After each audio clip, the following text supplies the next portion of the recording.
Political leaders వారికి నచ్చినట్లుగా వారి పార్టీకి సపోర్ట్గా మాట్లాడుతుంటారు. కానీ అవే మాటలు మరికొన్ని సందర్భాల్లో వారినే ఇరికించేస్తాయి.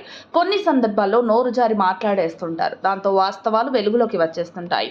మరికొన్ని సందర్భాల్లో చాలా ఆలోచించి ఆచితూచి మాట్లాడతారు. కానీ వారి మాటల యొక్క అసలు అర్థం వేరే ఉంటుంది. అది వారి లోగుట్టునే బయట పెట్టే విధంగా ఉంటుంది. అయితే ఇదే పద్ధతిలో ఇప్పుడు మాజీ మంత్రి సిద్దిపేట ఎమ్మెల్యే హరీష్ రావు మాట్లాడుతున్న మాటలు కూడా అలాగే ఉన్నాయట. కాంగ్రెస్ గేట్లు తెరవడంతో బారాసా నుంచి పెద్ద సంఖ్యలో నాయకులు, ఎమ్మెల్యేలు, ఎంపీలు, చివరికి ఎంపీ టికెట్లు పొందిన అభ్యర్థులు కూడా కాంగ్రెస్, బీజేపీ పార్టీలోకి జంప్ అవుతున్న నేపథ్యంలో హరీష్ రావు ఇంట్రెస్టింగ్ కమెంట్స్ చేశారు.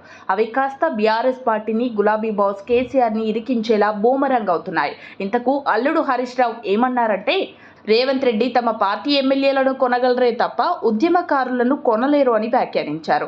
అంటే దీని అర్థం ఎమ్మెల్యేలు, ఎమ్మెల్సీలను ప్రలోభ పెడుతున్నారని ఆయన ఆరోపిస్తున్నారు. విషయం ఏంటంటే, నాటి తెరాస అధికారంలోకి వచ్చిన తర్వాత రాష్ట్ర సాధన కోసం పోరాడిన ఉద్యమకారులను పక్కన పెట్టిందనే ఆరోపణలు ఎదుర్కొంది. ఎన్నికలు రాగానే డబ్బులున్న వారు ఇతర పార్టీల నుంచి ఫిరాయించి వచ్చిన తలసాని, ఎర్రబల్లి, సబితా ఇలా పలువురికి మాత్రమే కేసీఆర్ పెద్దపీట వేశారు. రాష్ట్ర సాధన పూర్తయిపోయిన తర్వాత కేసీఆర్ ఉద్యమకారులు కనిపించలేదు. ఉద్యమంలో తనతో సమానంగా పోరాడిన, తనకంటే కీలకంగా అన్ని పార్టీలను ఏకతాటి మీదకు తెచ్చిన కోదండరాం, గద్దరన్న లాంటి వారిని కూడా కేసీఆర్ కరివేపాకులాగా తీసిపారేశారు. కింది స్థాయి ఉద్యమకారుల సంగతి సరే.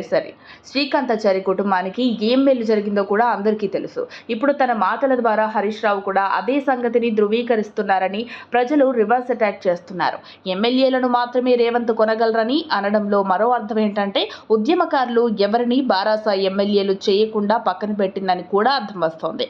ఉద్యమకారుల్ని జెండాలు పోయడానికి పార్టీ వాడుకుందే తప్ప కేసీఆర్ 10 ఏళ్ల పాలనలో వారిని ఎదగనివ్వలేదు అనే వాదన ప్రజల నుంచి వస్తోంది. మొత్తానికి హరీష్ ఏదో చేద్దామనుకుంటే చివరికి వారే బుక్ అయ్యేంత పనిచేశారు. ఇది కాస్త ఇప్పుడు వైరల్గా మారింది. మరిన్ని అప్డేట్స్ కోసం మా కాయ్ టీవీని సబ్స్క్రైబ్ చేసుకోండి. మా వీడియో కనుక మీకు నచ్చినట్లయితే లైక్ చేయండి, షేర్ చేయండి. మీ విలువైన అభిప్రాయాలను కామెంట్ బాక్స్లో తెలియజేయండి.